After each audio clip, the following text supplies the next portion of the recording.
माझ्याकडून खूप मोठा लॉस झाला, इंट्राडेमध्ये ऑप्शनलाच लॉस झाला होता।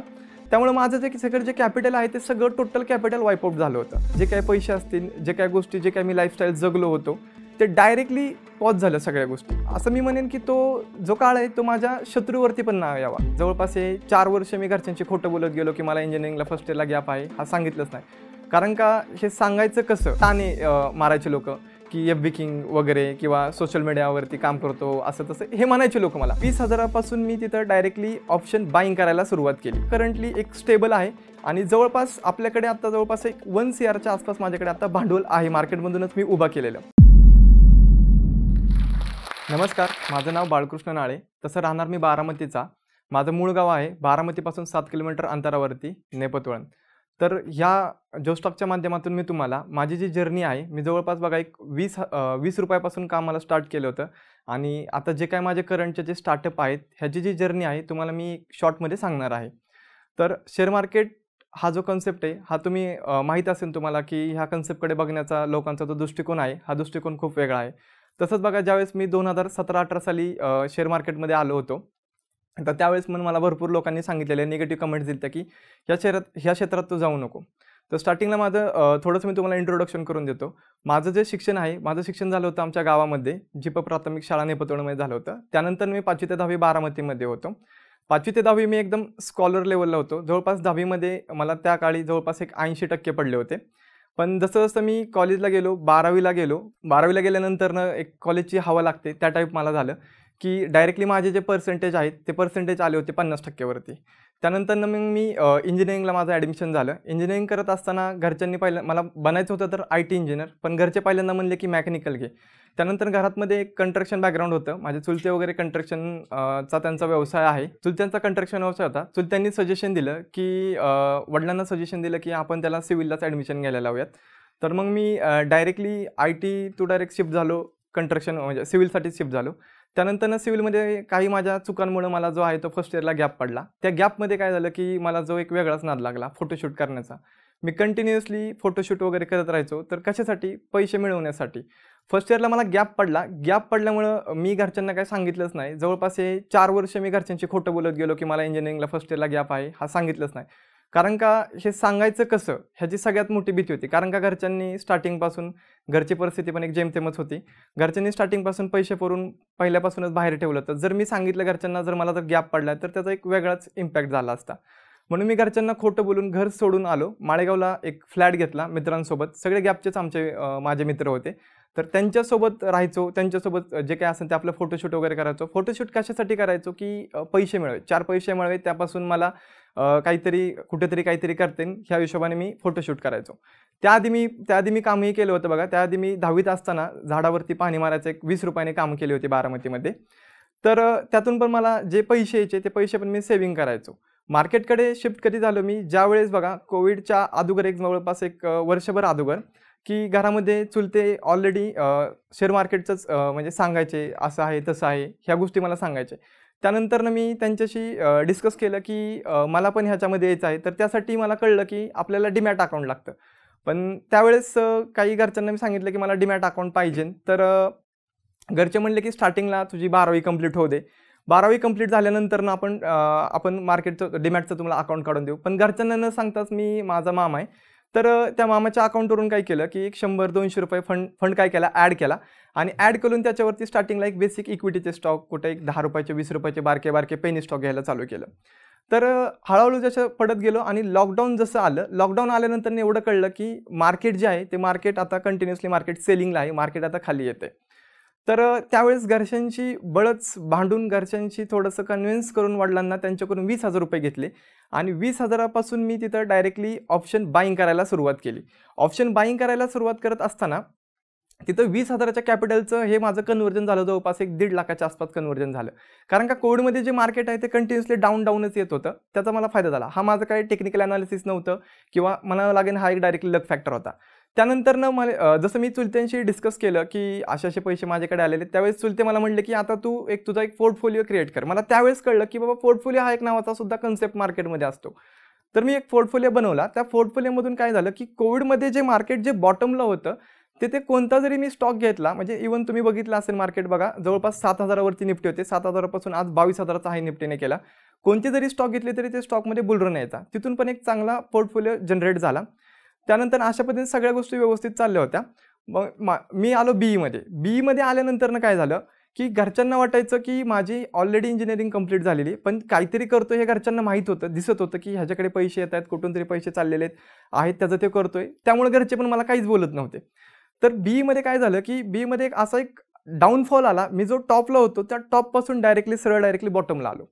बॉटमला आल्यानंतरनं तो जो टॉपपर्यंत ज्या मी गोष्टी केल्या होत्या, म्हणजे जे काही पैसे असतील, जे काही गोष्टी, जे काही मी लाईफस्टाईल जगलो होतो, ते डायरेक्टली पॉज झालं सगळ्या गोष्टी. इवन त्यावेळेस गाड्याचे हप्ते, जे काही गोष्टी असतील त्यासुद्धा माझ्या बऱ्यापैकी बाउन्स झाल्या होत्या त्या काळात. त्यानंतरनं त्या ज्या डाऊनफॉलमध्ये ज्या मी गोष्टी शिकलो, डाऊनफॉलमध्ये जे काही असतं म्हणजे पैसे कसे धरून ठेवले पाहिजेत, मित्र कसे ठेवले पाहिजेत, सगळ्या गोष्टी त्या फॉलमध्ये मला शिकवलं. पण ज्यावेळेस मी ह्या डाऊनफॉलपासून टॉपपासून ज्यावेळेस ह्या डाऊनफॉलला आलो, डाऊनफॉलपासून ज्यावेळेस तो माझा जो पहिला हाय होता, तो ज्यावेळेस मी हाय ब्रेक केला, त्या हाय ब्रेक केल्यानंतर मला माझा स्वतःवरतीच खूप मोठा कॉन्फिडन्स आला.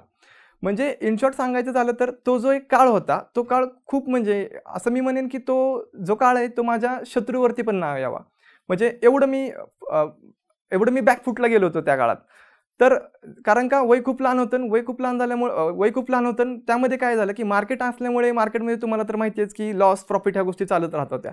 तर त्यामध्ये काय झालं की एक माझ्याकडून खूप मोठा लॉस झाला, इंट्राडेमध्ये ऑप्शनलाच लॉस झाला होता. त्यामुळे माझं जे सगळं जे कॅपिटल आहे ते सगळं टोटल कॅपिटल वाईपआउट झालं होतं. त्यानंतर असंच घरच्यांना कन्व्हिन्स करून मी जवळपास 2 लाख रुपये परत एकदा घरच्यांकडूनच घेतले. घरच्यांचा माझ्यावरती विश्वास नव्हता, पण बळच द्या पाठीमागं लागून त्यांच्याकडून ते पैसे जमा केले आणि त्यातून परत एक 6 महिने 7 महिन्याचा गॅप ठेवला आणि गॅप ठेवून मी परत ट्रेडिंग चालू केलं. आणि त्यातून काय झालं, माझं एक पहिलं स्पेसिफिक टार्गेट होतं की जी माझी कॅपिटल पहिल्यांदा मार्केटमध्ये गेलेली आहे तीच मला कॅपिटल काय करायची, कव्हरअप करायची. तर ते मी कॅपिटल पहिल्यांदा कव्हरअप केली. कव्हरअप केल्यानंतर ना जे मी धडे ह्या डाऊनफॉलमध्ये शिकलो, ह्या डाऊनफॉलमध्ये काय शिकलो की आपल्याला हा शेअर मार्केटच हा एक बिझनेस नाही आहे, आपल्याला दुसरा पण कोणता तरी एक फिजिकल स्वरूपाचा बिझनेस पाहिजे. स्टार्टिंगला पैसे असताना सगळे पैसे इकडे खर्च कर, तिकडे खर्च कर, वय लहान होतं, त्यामध्ये समजत नव्हतं की पैसे कुठे इन्व्हेस्ट करायचे, काय करायचं हे समजत नव्हतं. मग त्यानंतर मी ठरवलं की आपल्याला जो बिझनेस आहे आपला आता एक फिजिकल स्वरूपाचा बिझनेस पाहिजे. त्यासाठी मी माझं जे काही सगळं कॅपिटल आहे जवळपास एक 50% कॅपिटल मी माझ्या कंस्ट्रक्शन लाईनमध्ये चुलत्यांच्या सोबतीने कंस्ट्रक्शन लाईनमध्ये उतरलो आणि तिथं फायनान्शियल वेक्टर बिल्डकॉन नावाने मी माझी एक फायनान्शियल वेक्टर बिल्डकॉन नावाने एक स्वतःची आता एक फर्म चालू केली. त्यामध्ये आपण कंस्ट्रक्शनचा व्यवसाय करतो. तर माझं सांगण्याचं म्हणणं काय मित्रांनो, जर तुम्ही इंडियन मार्केटमध्ये असाल तर इंडियन मार्केटमध्ये जर तुम्ही ट्रेडिंग करताय, ठीक आहे ना, जर तुम्ही ट्रेडिंग करत असताल तर मी तुम्हाला एक सरळ सजेशन देईन. मार्केटमधल्या सेफ्टी पण भरपूर आहेत, सेफ्टी पण तुम्ही बघितल्या पाहिजेत. जसं की तुम्ही ॲज अ स्टार्टिंगला जर तुम्ही मार्केटमध्ये येत असताल, बिगनर्स असताल, तर तुम्ही स्टार्टिंगला इक्विटीमध्ये सगळ्यात जास्त फोकस करा. ऑप्शनला काय मित्रांनो, ऑप्शनला हाय रिस्क हाय रिवॉर्ड गेम आहे. पण त्यामुळं आता जसं की मी माझा जो लॉस आहे तो लॉस कव्हर करू शकलो, बेअर करू शकलो, हा एक माझा मी एक लक फॅक्टरच म्हणतो. पण काही लोक काय होत आहेत, काही लोक ह्यापासून मार्केटपासून लांब का जात आहेत, जो ऑप्शनमध्ये जो लॉस होतोय त्या लॉसमुळे मार्केटमध्ये लोक टिकत नाहीत. पण माझं एक त्यांना सांगण्याचं सजेशन आहे की तुम्ही इक्विटीमध्ये या, इक्विटीमध्ये पण बघा ना किती मोठा प्रॉफिट आहे.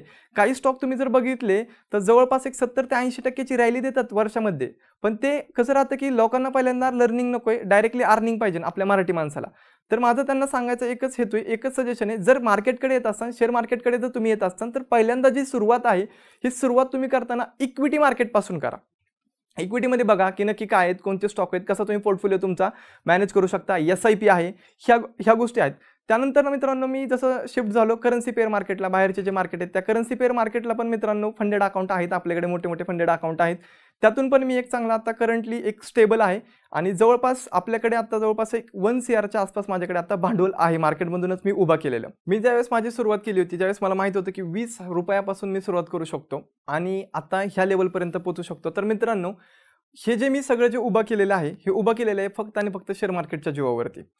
तर तुम्ही सुद्धा मार्केटमध्ये येऊ शकता, पण स्टार्टिंगला तुम्ही तुमचा जो मेन फोकस आहे हा फोकस शिकण्याकडे करा की मार्केट नक्की कसं चालतं, कोणत्या कोणत्या गोष्टी आहेत ह्याच्यामध्ये, प्राइस ॲक्शन नक्की कसं वर्क होतं, SMCचा कॉन्सेप्ट काय, कशा पद्धतीने चालतो मार्केटमध्ये ते बघणं खूप गरजेचं आहे. ज्यावेळेस मला फर्स्ट इयरला गॅप पडला होता, गॅपमध्ये ज्या गोष्टी मी बघितल्या होत्या, म्हणजे मित्रांचे ताणे असतील, जे काही ऑदरच्या गोष्टी घडतात, की म्हणजे तुम्ही बघितलं असाल स्कॉलर एखादा वर्गातला एखादा टॉपर असतो त्याच्याकडे बघण्याचा दृष्टिकोन आणि एखादा जो वायडी मुलगा असतो त्याच्याकडे बघण्याचा दृष्टिकोन.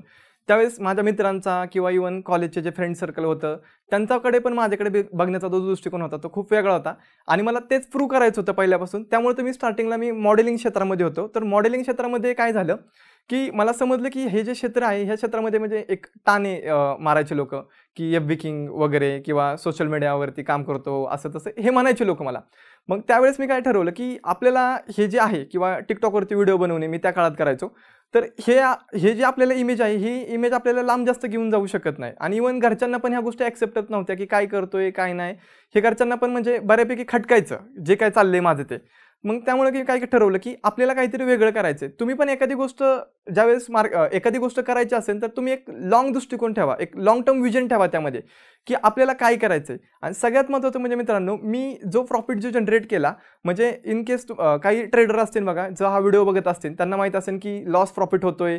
त्यानंतरनं काय होतं एका ट्रेडमध्ये सगळ्यात जास्त प्रॉफिट होतो. नंतरनं समजा आठवड्याभर तुम्ही प्रॉफिटमध्ये गेला आणि एका ट्रेडमध्ये तुमचं जे सगळं जे कॅपिटल आहे ते सगळं कॅपिटल वाईप आउट झालं.